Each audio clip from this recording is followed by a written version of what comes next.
আমি যেখানে আমি বলবো, আমি পরে আপনাদের নিজের নিজের নাম বলবেন।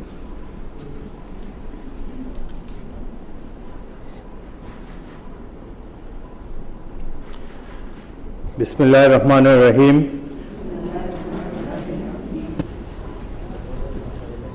আসসালামু আলাইকুম। আপনাদের সবাইকে আন্তরিক অভিনন্দন ও শুভেচ্ছা।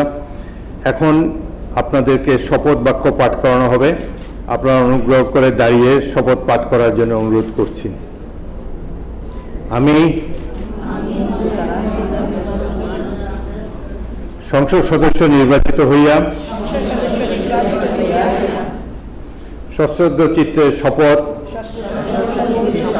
বা দৃঢ়ভাবে ঘোষণা করিতেছি যে আমি যে কর্তব্যভার গ্রহণ করিতে যাইতেছি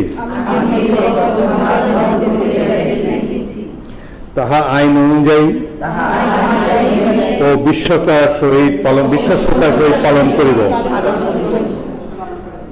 আমি বাংলাদেশের প্রতি